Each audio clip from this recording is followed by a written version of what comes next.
Happy Ganesh Chaturthi everyone. Ganesh চতুর্থীর অনেক অনেক শুভেচ্ছা সকলকে। বাতাসে তো পুজো পুজো গন্ধ চলে এসেছে আর দাঁড়গোড়ায় গণেশ পুজো। এক বছরের দীর্ঘ প্রতীক্ষার পর আবারও অবশেষে পুজোর শুভারম্ভ হতে চলেছে এই গণেশ পূজার মাধ্যমে।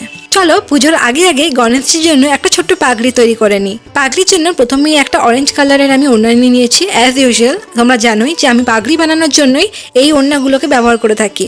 মার্কেটে এগুলো মাত্র 50 টাকায় তোমরা কিনতে পেরে যাবে। আর এই ওড়নাগুলো একটু ট্রান্সপারেন্ট টাইপের হয় আর খুব সফট হয়, তাই এই ওড়নাগুলো দিয়ে আমার পাগড়ি বানাতে কিন্তু ভীষণ ভালো লাগে। এরপর নর্মালি ড্রয়িং খাতার উপরে যে কভার শিটটা থাকে সেটাই নিয়ে নিয়েছি। আর দেখো এখানে আমার কাছে যে সুতোটা দেখতে পাচ্ছ, এটা কিন্তু গণেশজির মাথার সাইজটা আমি মেজার করে নিয়েছি। এই হোয়াইট পেপারের মধ্যে দেখো সেই সাইজটা কিন্তু তোমরা বুঝতে পারবে। রাউন্ড করলে যে ব্যাপারটা থাকছে এটা হচ্ছে গণেশজির মাথার যে অ্যাকচুয়াল সাইজটা। যাই হোক, আমাদের গণেশজির বিগ্রহের সাইজ খুব একটা বড় নয়, খুবই ছোট, আর তাই জন্য পাগড়িটা এবারে ছোট সাইজের হবে। তাই জন্য এই পাগড়িটা কিন্তু তোমরা চাইলে তোমাদের বাড়ির ছোট যে লাড্ডু গোপাল থাকে তাদের জন্য তৈরি করে নিতে পারবে। এরপর সুতোর সাইজটাকে মেজার করে নিয়ে কভার শিটটা আমি কেটে নেব। আর দেখো পারফেক্টলি মাথার সাইজটা কিন্তু এবার তোমরা বুঝতে পারবে। এবার ফ্রন্টের পার্টটা ভি শেপ করে কেটে নেব। এইটা কিন্তু গণেশজির কপালের কাছটা থাকবে।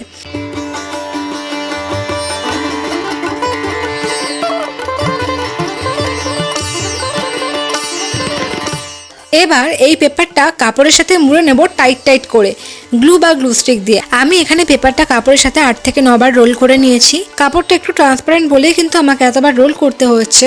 আর প্লাস এটা খুব ভালো লাগে আমার, কারণ কি এই এতবার রোল করার পর কিন্তু পুরো পাগড়ির যে ব্যাপারটা এটা কিন্তু খুব সফট হয় আর একটা স্পঞ্জি ভাব চলে আসে।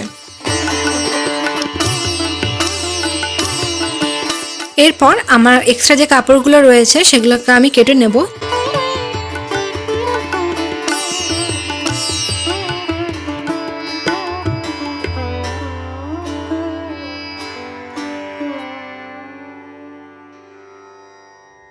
আর দুটো সাইডে আমি স্টিচ করে নিয়েছি। এইবার দুটো সাইডটা কিন্তু একসাথে আমি গ্লু দিয়ে অ্যাটাচ করে দেব। আর দেখো আমার পাগড়ির বেস কিন্তু রেডি হয়ে গেছে।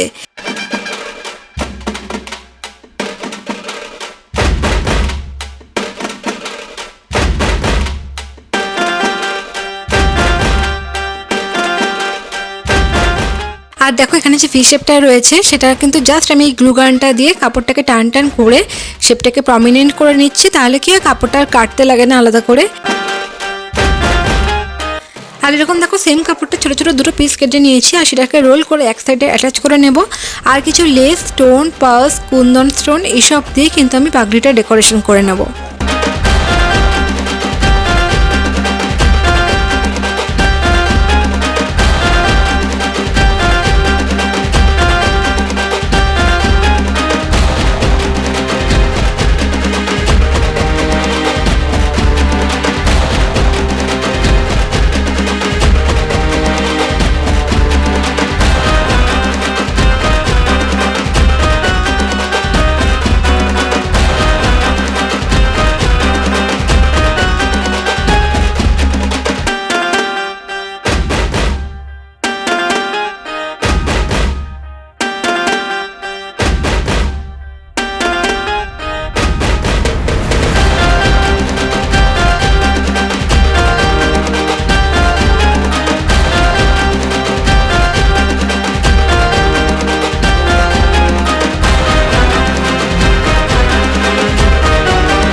এরপর পাগড়ির ফ্রিজটা বানানোর জন্য একটা ডিজাইনিং লেস নিয়ে নিয়েছি। এখানে লেসটা দেখো একটু মোটা ধরনের ছিল। আর ছোটোবেলায় আমরা যেভাবে পেপার দিয়ে ফ্যান তৈরি করতাম তো সেইভাবেই মুড়ে মুড়ে এই ফ্রিলটা বানিয়ে নিচ্ছি। আর তারপর ফ্রিজের নিচের দিকটা আমি কিন্তু স্টিচ করে নিচ্ছি।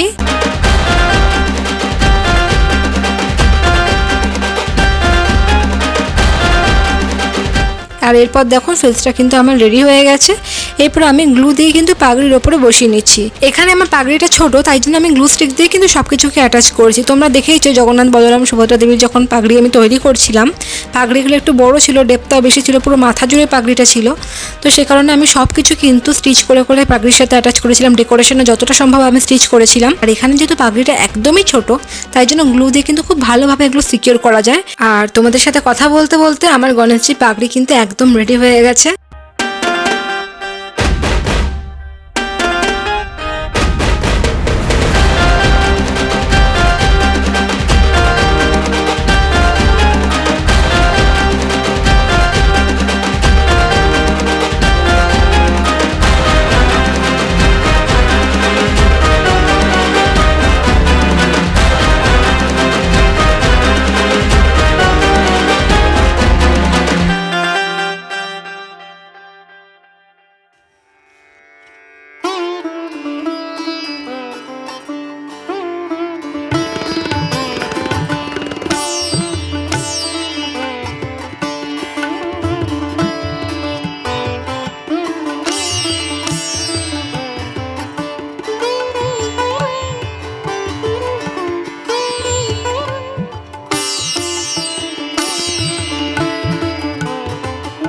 গণেশ চতুর্থীর অনেক অনেক শুভকামনা রইল। তোমরা খুব ভালোভাবে সেলিব্রেট করো, এনজয় করো।